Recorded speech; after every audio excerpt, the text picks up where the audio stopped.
YouTube, what's going on, guys? It's Luke here. I'm back with another video, and today I'm doing a video that I did a little while ago where I'm going to be making an MLB tier list, but this one specifically I'm going to be ranking the shortstops. Videos like these take a lot of time and effort to make, so if you enjoy, please be sure to hit that like button and sub with notifications on. It's your best way to show your support to my channel. But with all that being said, let's get right into the video.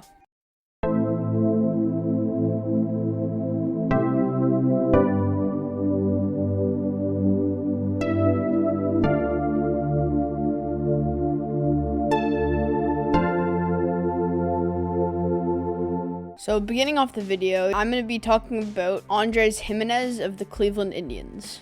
And for Gimenez, he's a guy that succeeds better as in a backup role, as everyone kind of knows he doesn't really deserve to be a starting shortstop. But for a rebuilding team like Cleveland, he's just a good guy there for now.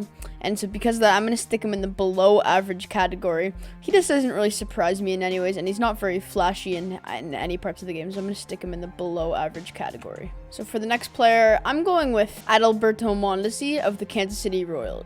And for Adalberto Mondesi, I thought he'd really blossom into a good or even an all-star player. We know his speed is there, but unfortunately, other than that, he doesn't really bring as much as I thought as he would on the table, and because of that, I'm just gonna have to stick him in the average category. He's a above average base thief. He's among one of the best in the league, but other than that, he just doesn't really do much that really is like a wow factor that makes you wanna just watch him and keep him on your team. For the next player, I'm gonna be talking about Andrelton Simmons, and exactly like Adalberto Mondesi, I'm gonna stick him in the average category. Once again, his fielding has always been and will always be a plus to his game. But other than that, his hitting's always been atrocious, and because of that, I have to stick him in the average category, as they kind of balance each other out there. But next up, from the Toronto Blue Jays, I'm going to be talking about Bo Bichette, and he's the first guy I'm going to stick in the all-star category. And Bo's just had a fantastic season. He continues just to be a phenomenal hitter. His fielding's average or a bit below average. He commits a fair amount of errors, but his hitting is just special. He can do everything. He's such a good all-around hitter. He can do anything. If he wants to hit for power, if he wants to hit for average, he can really just do it all. And because of that, I think he deserves to be in the all-star category. For my next spot, I'm going to go with Brandon Crawford. And I think everyone should just hold their horses for a second with Brandon Crawford. I'd say before the season started, I'd probably want to stick him in below average or maybe even trash. He's playing phenomenal this year. I don't think I could put him in good. I think I'm going to stick him in average. I'm still...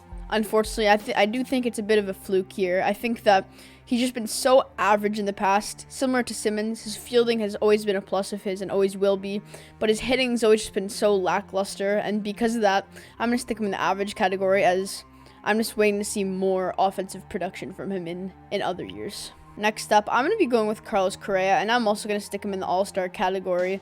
I think that he really silenced a lot of people with the sign stealing thing. Of course, last year he was very, very underwhelming. He made a lot of people think that, hey, he really benefited a lot from the sign stealing.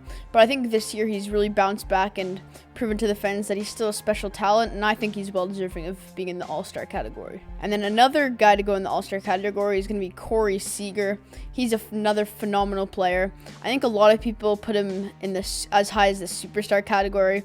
I think that's a bit too much overhype. I think that he's a phenomenal player. He's a good defender. He's a solid hitter, but nothing that's in the superstar tier, because comparing him to the guys I'm sticking in the superstar, I just don't think Corey Seager deserves to be there. Next up, I'm going to be going with Didi Gregorius from the Philadelphia Phillies, who I'm also going to stick in the average category. Ever since he left New York, he's just been the definition of average. He's just been really average in every single thing he's done. And because of that, I can't really put him anywhere other than average, just based off of his consistency, and he hasn't really shown much plus side to his game. Next up, I'm going to be talking about Dansby Swanson from the Atlanta Braves, and I think Dansby's had a solid season this year. 26 home runs, 80 RBIs with a 258 batting average. I think that's well deserving of sticking him in the good category. He's also a plus defender. He's no all-star by any means, and he's still not the greatest first overall pick, but I think that having a season like he's having right now is definitely making him worthy of being in the good category. Next, I'm going to be talking about Elvis Andrews, and I truly think that he's just trash. I think his time is up. His speed used to be a plus, but now he's aging, and now his speed's not even that good. So really, he doesn't have much going for him now. He's just really just playing. He's really just playing a fill-in spot in that A's position as they're waiting to get a better shortstop. But let's be honest, he's just a trash shortstop, and I'll leave it at that. Next up, I'm going to go with Freddie Galvis of the Baltimore Orioles. And for Freddie, this is actually a pretty tough one. For Freddie, I'm going to stick Freddie in below average. And I think that Freddie should go in below average because he's always done a solid job as like a fill-in role for a team. Like, for an example, when he joined our Toronto Blue Jays while we were rebuilding, he was just a rock-solid guy. Of course, he's starting to decline. He's starting to age, but he's just trying to fill in that role for the Orioles, similar to what he did for the Jays. But he's nothing special, so I'm gonna keep him at below average, just because he's not a great long-term shortstop, and so I think he's deserving of being there. Next up, I'm gonna be going with Francisco Lindor, and I don't care if I'm gonna get some hate for this, but I no longer think he's a superstar shortstop anymore. He's been just to be completely honest, he's sucked this year. Just straight up. He hasn't even hit the 50 RBI mark yet, and his average hasn't even passed 230. He's just been a horrific player. He hasn't even been that good in the field either, which has always been his strength. And because of that, I think that he should be bumped down to All-Star, and if he has a couple more of these seasons, he might even be bumped down to good or even average in the long term. But someone who's not average in the long term is Fernando Tatis, who is definitely a superstar. This guy just amazes me every single day. This guy is just a phenom. He's truly a special talent. He's just every single aspect of the game. He's just got it down to a T. You could say he makes a couple errors fielding, but his feel for the game is phenomenal. His hitting's phenomenal. His base running's phenomenal. Everything about him, his swagger. It's just a guy that you want to have leading your team. The Padres have locked him up for over a decade in the future, so that's huge for the Padres, and I think he's well deserving of being at the superstar spot. Next up is Gleyber Torres, and I'm going to stick him in good as well. I think the thing with Gleyber is he had a lot of hype. He had a really good season just a couple years ago, but he's really fallen off of that mark, and so because of that, I'm going to have to stick him in the good category. By no means am I saying he's a bad shortstop. I still think he's done a solid job in New York, just not compared to his expectations from a few years ago. Next up, I'm going with Isaiah Kiner-Falefa, and I'm going to stick him in average too. His bat has been a bit better this year, but similar to what we're seeing with Brandon Crawford, I just need to see more production and more consistency down in the next few years, as we haven't really seen that yet. He's still young, so I do think he'll be able to keep it up, but for now, I'm just going to have to keep him in average. Next up, Javi Baez. Even though he's on the Mets, this tier list is pretty outdated. I still think he's deserving of All-Star, even though he's really fallen off with New York. I think something's wrong with their management there, as they've seen a big drop-off with Francisco Lindor as well. The thing with Javi, his fielding will always be a plus. His fielding is a plus this year. His hitting has been atrocious. But, I still think that he's still relatively young. I still think he'll be able to bounce back to his old ways, and because of that, I still have faith in him sticking in the All-Star category. Next up, I'm going with J.P. Crawford, who I will also stick in the below-average category. Once again, just no tools that really wow me, and so I'm just going to leave this one short and sweet. He's nothing better than below average. He's below average at pretty much every single thing he does, and so because of that, I have to leave him there.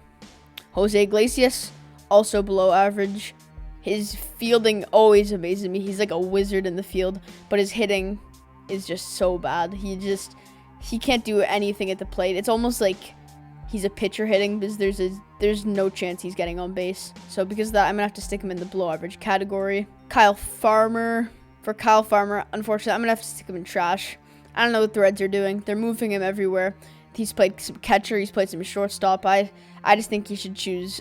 he needs to choose one position and stick to it, because this switching of the field truly hasn't worked for him. He's so bad in the infield, and I'm gonna have to stick him in trash. And then for Kevin Newman, I hate to say it, but once again, another trash. Once again, just nothing that amazes me. He's just kind of filling in that spot for the Pirates as they're awaiting some of their prospects to come back up, and I don't see him having a long-term future at all with the Pirates, and so I'm going to have to keep him in trash. For Miguel Rojas, this kid has hit phenomenally this year, but I still think, once again, I have to give him some more time to prove that his consistency can continue. Because of that, I'm going to stick him in average. This year, he's probably been closer to good. But for now, I'm just going to have to keep him in average. And then for Nick Ahmed, I'm also going to stick him in average. Once again, just all these guys are really in the same category. Once again, he just does nothing really that amazes me. But he also doesn't do anything that really gives me too high of a level of concern. But those two together do pretty much balance themselves out. So because of that, I'm gonna have to keep him in average. So another outdated one here, Orlando Arcia. He's not on the Brewers anymore, but if he were still on the Brewers, I'd stick him in below average. Nothing that impresses me. He was there kind of as a filler at shortstop.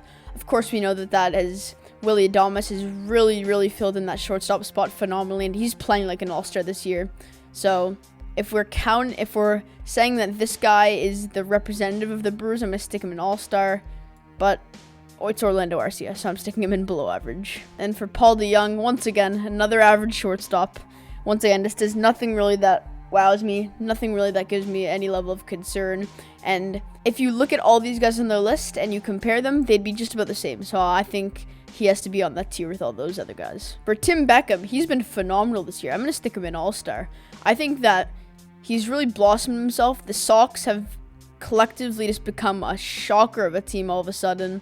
They're really fighting for a top spot in the playoffs, and because of that, and Tim Beckham's been a huge part of that team, so I think he's well deserving of being in that all-star spot. Trevor Story, I actually think he deserves to be in superstar. I think his talents are really being held up right now in Colorado. He needs to get a trade out. He's very unhappy with that team, and I think his talents, he could run, he could hit, he could field. He's a 5-tool guy that can really just do everything perfectly, and because of that, I think he's deserving of being a superstar. And then for Trey Turner, everything I just said is exactly what Trey Turner can do. He can absolutely fly, he can hit, he can field. It's just everything. He just went to the Dodgers, so now they have an all-star and a superstar caliber shortstop on the same team, which is just ridiculous.